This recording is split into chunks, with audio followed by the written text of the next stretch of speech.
негизи бизде кыргыздарда биз ар бир кыргыз мынтип айтабыз да.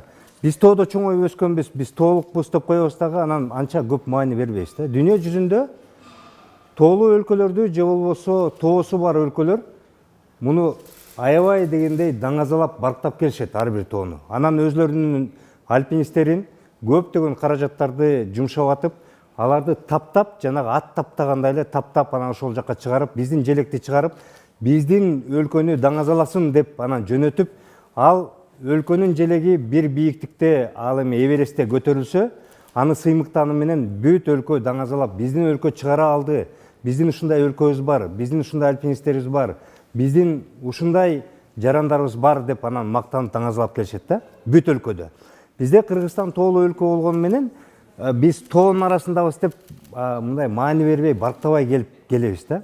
Анан бизде ошондуктан мисалы Эдуард Жумакадырович ак жол той болду да бизге жол ачып берди. Биринчи кыргыз желекти көтөрүп берди.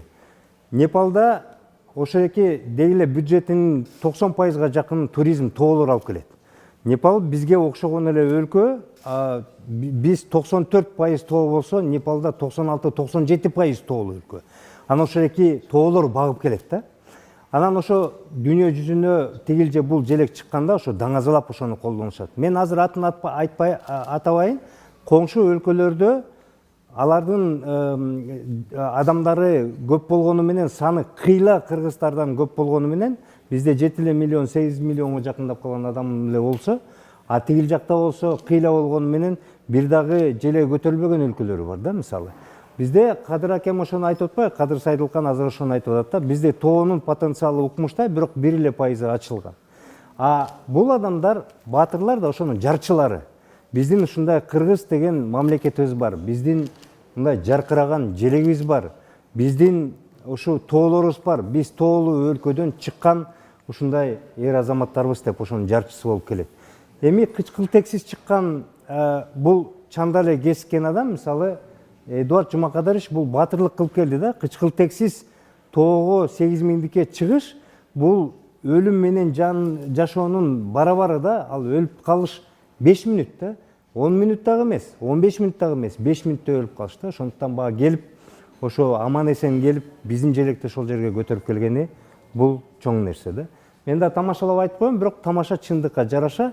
Эгерде жакшы сүйлөгөн, бирок тоого жакшы чыга албаган Карыпбеков ушундай бийиктикке чыгып келе турган болсо, биздин жаш жарандарыбыздын баардыгынын көбүнүн ошондой мүмкүнчүлүгү бар. Биздин кыргыз желегин даңазалап дүйнө чокусуна чыгара турган ар бир кыргыздын ошондой мүмкүнчүлүгү бар. Жакшы жашоого умтулуп, сергек жашоого умтулуп, спорт менен машыгып, аракет кыла берсе, аракеттин аягы берекет болот экени мынакей бул көргөзүп атат. Азыр жакшы суроо берип атпайбы? Президент кандай жардам берди? Президент эмне кылды? Президент биринчи кезекте бул өлкө башчысы болуп, ошол жана мен айтып атпаймынбы, ар бир өлкө таптап альпинистин жөнөткөндөй эле, эгерде өлкө башчысы дем берип, колдоп, каражатын дагы берип, жакшы сөзүн айтып, желегин колуна карматып, урматтуу ушу жараным, ушу желекти аман эсен сак саламаттуу чыгарып кел деп президент батасын берип жөнөтүп атса, бул биринчи кезекте альпинистке өтө керек болгон бул дем. Ошол дем менен, ошол күч менен менин аркамда президентим бар, менин аркамда элим бар, менин аркамда мамлекетим бар, мен ошо эки биздин жаркыраган желекти алып баратам деп сыймыктануу менен барганда ошо дагы күч берет. Ал эми бул ошол альпинизмге, альпинисттерге, ушу тоолуу өлкөнүн жарчыларына ушундай дем берип, түшүнүп дем берип атканы, бул эми мындай чоң колдоо эмес, бул эбегейсиз колдоо. Ошондуктан Эдуард Жумакадыровичтин да мен кошулам, биз президентибизге абдан ыраазыбыз. Ошону түшүнүп, ошону колдоп, бул өтө маанилүү нерсе.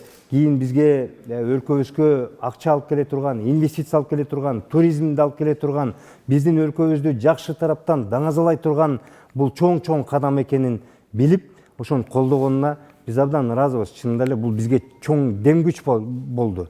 Мен жанагы дүйнө чокусуна чыгып президентиме рахмат деп айткандын себеби дагы ошондой. Чынында эле каражаты менен да колдоду, дем менен да колдоду. Аман эсен сак саламаттуу чыга көр, ушу желегибизди чыгара көр, кыргыз элин даңктап, дагы даңазалап айтканга мүмкүнчүлүк ушу болуп атат. Ошол эки мүмкүнчүлүгүң ийгиликтүү болсо экен деп айтып кетет. Ошондуктан мунун күчү абдан чоң.